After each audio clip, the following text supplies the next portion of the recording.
Yang seterusnya, menjaga keamanan dalam negeri dan membina benteng pertahanan di kawasan sempadan. Jadi Kementerian Pertahanan Negara Islam wajib kena jaga.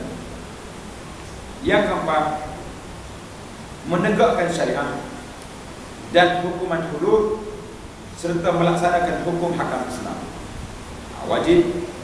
Ini adalah satu keistimewaan pemimpin yang menjaga urusan rakyat atau mereka yang diangkat sebagai penggantinya dalam kalangan qadhi-qadhi dan lain-lain. Kata ulama, melaksanakan hukum hudud adalah wajib ke atas para pemimpin. Ia terhasil dengan cara menjatuhkan hukuman bagi orang yang meninggalkan perkara yang wajib dan melakukan yang haram. Di antara perkara yang kita itu ialah orang yang tak sembahyang. Kita kena ambil dia, kena tangkap orang yang tak sembahyang dan beri kepahaman kepada mereka. Saya ingat dalam kitab mazhab Syafi'i, walaupun mereka kata orang tak sembahyang ni tak kafir, tetapi kerajaan mesti tangkap dia, suruh dia taubat, sembahyang. Kalau tak sembahyang juga, pancung. Cuma berbeza di antara mazhab Syafi'i dengan Hambali. Mazhab Hambali kata mati orang ni mati kafir. Mazhab Syafi'i yang kata tak kafir, mati fasik. Boleh lagi ditakdir tanam di kubur orang Islam, tapi fasik ke kafir, undang-undang dunianya mati batal mati. Itu undang-undang wajib negara. Melaksanakan hukum hudud adalah wajib ke atas para pemimpin.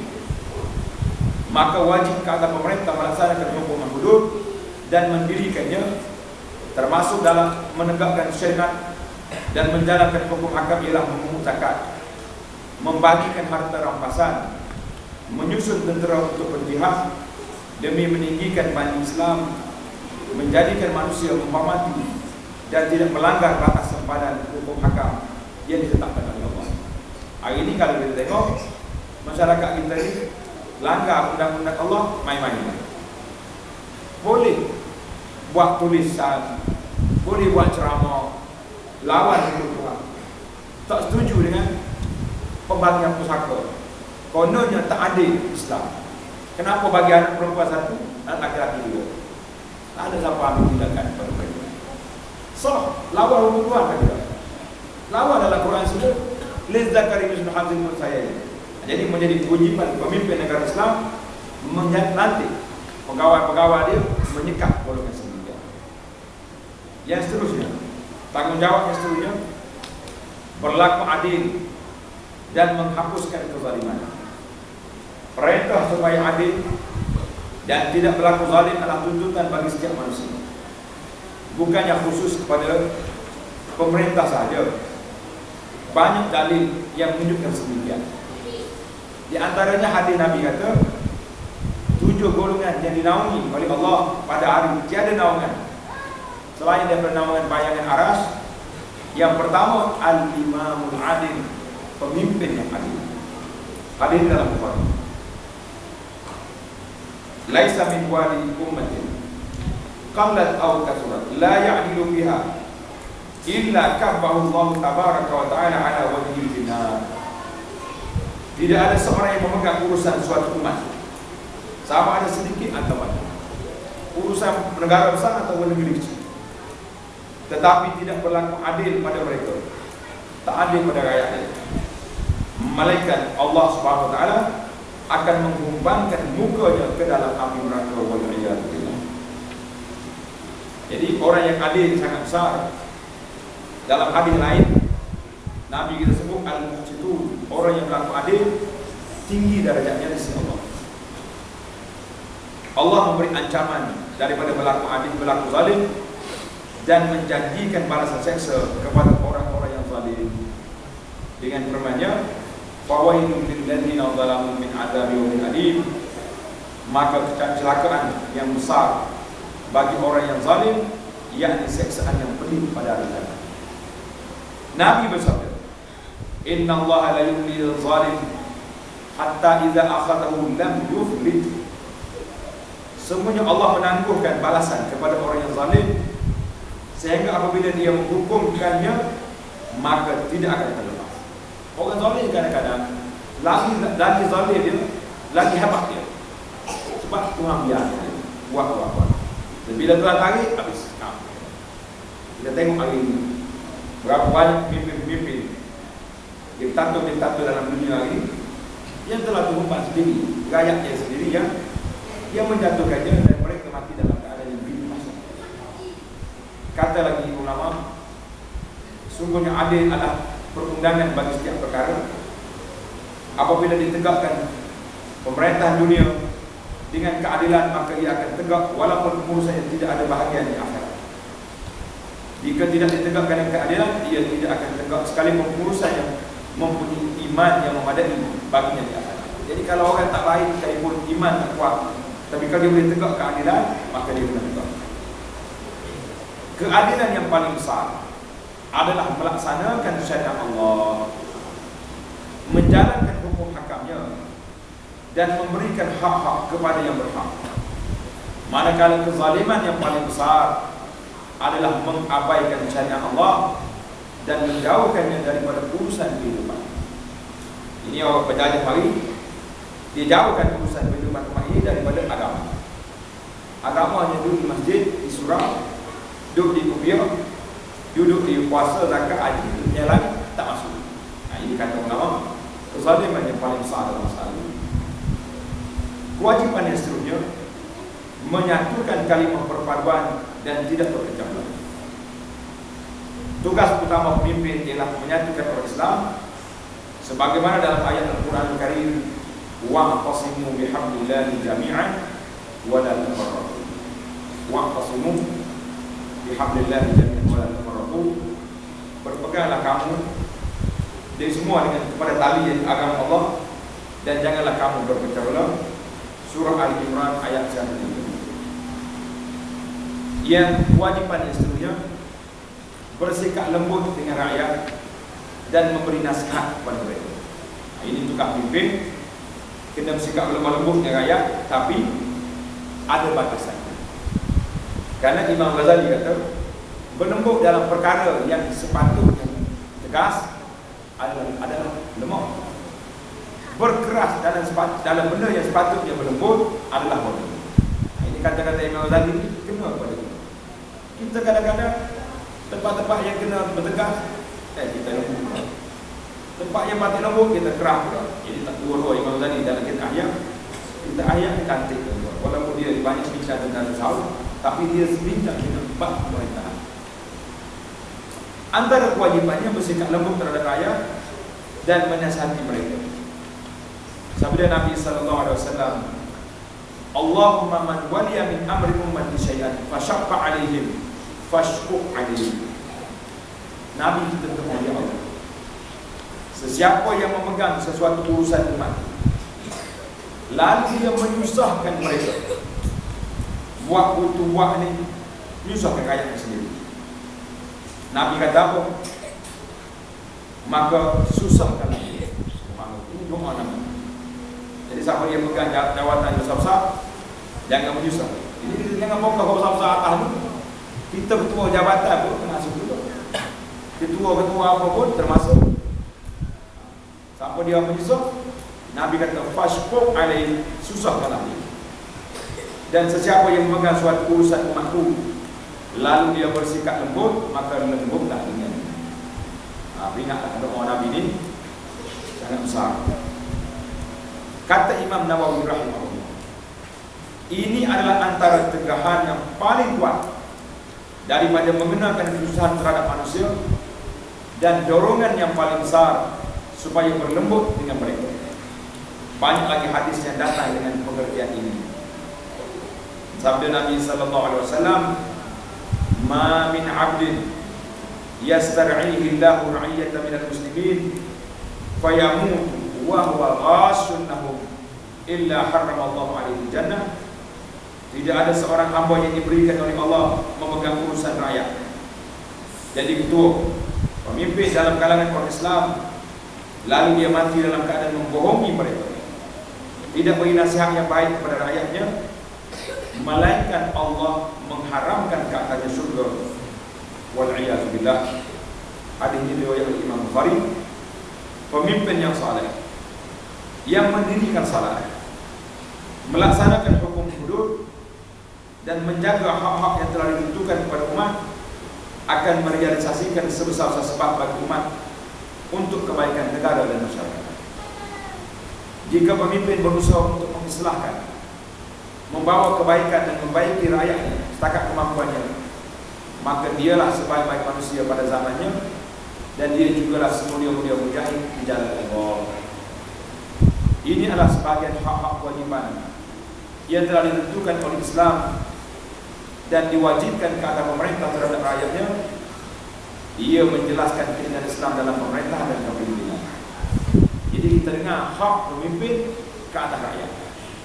Kita pindah pada kumpulan yang kedua, iaitulah hak-hak tanggungjawab yang wajib ke atas rakyat. Rakyat dalam negara Islam, apa hak dia? Supaya kebaikan yang dikehendaki daripada kepimpinan dan khalifah terlaksana, rakyat perlu menjalankan kewajiban mereka terhadap pemerintah, kerana mereka adalah rakan sekutunya dalam merealisasikan perkara ini. Kata Ka'ab al-Ahbar, perumpamaan bagi Islam, pemerintah dan rakyat adalah seperti sebuah kemah. Tiangnya dan tali kemah beserta pasak-pasaknya. Kemah itu ialah Islam, tiangnya ialah pemerintah, dan tali kemah beserta pasaknya ialah rakyat ilahi. Tidak sempurna sebahagiannya, melainkan dengan sempurna bahagian yang lain.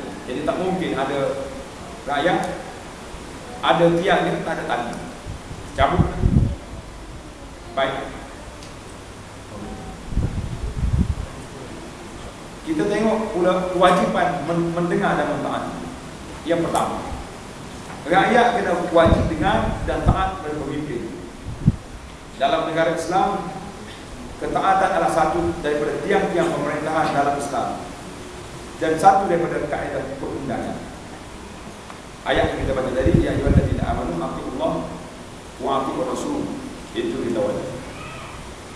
Daripada Ibnu Umar, Nabi SAW bersabda, wajib ke atas seorang muslim mendengar dan mentaati dengan dalam perkara yang dia suka dan dia benci, kecuali apabila dia disuruh melakukan maksiat. Kalau pemimpin kata buat maksiat, apa jadi? Fala sam'a wala ta'ah. Jika disuruh melakukan maksiat, maka tidak wajib mendengar dan tidak wajib taat. Jadi dalam bab maksiat jangan taat. Hadis riwayat Bukhari. Daripada Abu Hurairah lagi, Rasulullah SAW, sesiapa yang mentaati aku, maka semuanya dia telah mentaati Allah. Dan siapa yang mengingkari itu, maka dia telah mengingkari Allah. Siapa yang mentaati pemimpin yang Rasulullah lantik, pemimpin, man ata'a amiri, taat kepada pemimpin Nabi kita lantik itu, maka dia telah mentaati aku. Dan siapa yang mengingkari pemimpin, maka dia telah mengingkari. Hadis ini menunjukkan kepada wajib ayat itu dengar kepada pemimpin dan kerabat. Yang kedua, menanggung kezaliman pemerintah dan bersabar di atas. Jika berlaku sebarang kezaliman oleh pemimpin terhadap rakyatnya, atau melampaui batas ke atas mereka dalam urusan duniawi, atau berlaku kekurangan terhadap kepentingan rakyat, atau melebihkan diri sendiri sebagainya, maka rakyat pada waktu itu kena sabar dan mengharapkan pahala daripada Allah Azza wa Jalla. Ini dalam pemimpin yang melaksanakan undang-undang Islam, kalau mereka ada kesalahan, maka rakyat mesti kena taat. Yang seterusnya, menghormati pemerintah dan memuliakan. Kita kena taat kepada pemerintah, kita kena mulia. Kata Abu Zar, ketika Abu Zar keluar ke Rabadah ni 150 km daripada Madinah, lalu dari Kubu Bakar itu kita ambil Lebuh Raya nak pergi ke Qasri, jarak 150 km. Ada satu kumpulan yang datang bertemu dari Iraq, bertemu dengannya, lalu mereka berkata, wahai Abu Zar, telah sampai kepada kami berita tentang cara yang diperlakukan kepada engkau. Jadi Abu Zar ni dia tak setuju dengan khalifah pada zaman dia. Jadi orang ni mari api-apikan Abu Zar. Maka pasanglah bendera, angkat bendera lawan khalifah, nescaya kami akan bawa untuk lawan. Abu Zar kata, oh, weh nanti dulu. Aku dengar Rasulullah sallallahu alaihi wasallam bersabda, saya kunu ba'di sultan fa'aizu manil tamasajul lahu saghara-sagharatan fil Islam. Akan datang selepasku seorang raja, maka hendaklah kamu memuliakannya. Siapa yang mencari kecelaannya, maka dia telah buat satu keaiban dalam Islam. Mencari kecelaan, dia telah buat satu keaiban dalam Islam dan tidak akan diterima taubat daripadanya, sehingga dia kembalikan kepada yang asal seperti sebelum. Jadi jangan buat huru-hara. Ini ketaatan yang kita kenali kepada khalifah pemimpin umat Islam, kita kena taat. Yang ketiga, haram mencela, menipu dan membenci para pemimpin umat Islam. Jangan dibuat jadi macam golongan Khawarij yang dicuca Sayyidina Ali radhiyallahu anhu, dicuca Sayyidina Utsman. Mari pula golongan-golongan lain kemudian daripada itu mencerca pemimpin yang selepasnya, maka terdapat larangan. Orang besar dalam kalangan sahabat Nabi Muhammad sallallahu alaihi wasallam melarang daripada berkata, kerana Rasulullah sallallahu alaihi wasallam telah bersabda, la tasubbu umara'akum. Janganlah kamu mencela pemimpin-pemimpin kamu, jangan mencela dia. Jangan kamu menipu mereka. Jangan membenci mereka. Bertakwalah kepada Allah dan bersabarlah. Kerana semuanya hari kiamat itu hampir. Jadi kita serahkan urusan dia ni kepada Allah. Mu atas dunia ni mu sabar. Yang seterusnya, nasihat kepada para pemimpin. Tugas rakyat, pemimpin adalah manusia. Sebagaimana manusia lain, dia juga tidak terlepas daripada kelemahan, kesilapan, kealpaan, kezaliman dan sebagainya. Oleh sebab itu, disyariatkan menasihatinya untuk memperingatkannya, menerangkan kebenaran kepadanya dan perkara-perkara yang mungkin tidak jelas baginya. Jadi rakyat kena beritahu. Tapi bagaimana cara nak beritahu? Iaitulah nasihat kepada pemerintah. Dalam hadis Nabi kata ad-dinu nasihat. Agama adalah nasihat. Nasihat kepada pemerintah adalah dengan antara kewajipan agama dan adalah tanggungjawab para ulama yang mantap dalam ilmu. Kalau kira ulama yang tak mantap jangan begini. Nanti pergi-pergi dia pula jadi pengampu. Orang yang mampu dia pergi. Nasihat ini adalah dibuat secara tertutup. Hanya antara mereka yang memberi dan menerima nasihat. Kerana cara ini lebih berkesan untuk diterima, dapat melahir rasa kasih sayang, ketaatan dan kepatuhan. Jadi sebut dalam hadis dia kata apa? Siapa yang mahu menasihati pemimpin yang mempunyai kerajaan, maka janganlah dia menzahirkannya secara terang-terangan. Peganglah tangannya. Ini ada dikatakan. Kalau dia mendengar daripadanya, maka begitulah. Tapi kalau dia tak dengar, maka sesungguhnya dia telah menunaikan kewajipan. Kita dah beritahu. Jadi zaman dulu, tuan-tuan ingat, zaman pemimpin umat Islam dulu, Sayyidina Umar tidur di mana? Tidur pokok. Tidur pokok orang tidur. Mari pemimpin negara luar, mari negara luar, mari nak jumpa Sayyidina Umar. Dia kata, mana khalifah kamu? Mana istana dia? Dia kata, tu tidur pokok. Pemimpin Rom bagi jumpa Sayyidina Umar, dia kata, hakam tak, fa'adil tak, fani. Umar, mu telah memimpin, mu telah berlaku adil, mu boleh tidur pokok. Kalau orang lain buka kepala cabut, sekali dengan kaki-kaki tempat tidur dia angkat. Jadi kerana dia adil, dia berani tidur. Jadi pemimpin umat Islam sepatutnya mendengar nasihat-nasihat daripada rakyat dia, dan rakyat beri nasihat kepada sultan, kepada pemimpin dengan cara bersembunyi, pergi nasihat cara baik-baik. Kalau boleh pergi cara ni. Jadi itu kaedah-kaedah. Tengok ni cerita Ibnu An-Nahas. Dia kata apa? Kita kena bercakap dengan pemimpin dengan cara lemah lembut, jangan guna bahasa yang kasar-kasar. Karena seorang laki-laki pergi jumpa dengan seorang khalifah. Dia kata, lepas pada ayat, dengarlah apa yang aku mau katakan. Dia pergi jumpa khalifah. Dia kata, khalifah dengar saya cakap. Lalu dia bercakap kasar. Khalifah pun membalas dengan berkata, aku tidak berhajat untuk mendengar ucapanmu. Tak berhajat mendengar cakap kasar macam ni. Kerana kamu bukanlah lebih baik daripada Musa, Nabi Musa AS, dan Nabi Harun, dan aku pula bukanlah lebih kafir daripada Fir'aun. Sedap dia. Dia baca firman Allah Ta'ala, faqula lahu qawlan layyinan. Musa dan Harun, mungkin jumpa Fir'aun, cakap lebih dulu. Jadi mu main cakap kasar kan? Aku bukan Fir'aun, mu bukan Musa. Nak cakap sedap juga. Khalifah ni orang adil, bukannya boleh kena lentur dia main-main. Jadi ini dipanggil cara kita bercakap dengan khalifah, cara baik. Kemudian tidak keluar menentang para pemimpin jika mereka tidak mendengar nasihat. Jadi tak boleh kita keluar menentang pemimpin kalau mereka tak dengar nasihat. Apa yang jadi? Dia kena sabar terhadap apa yang mereka lakukan itu. Inilah pegangan Ahli Sunnah wal Jamaah.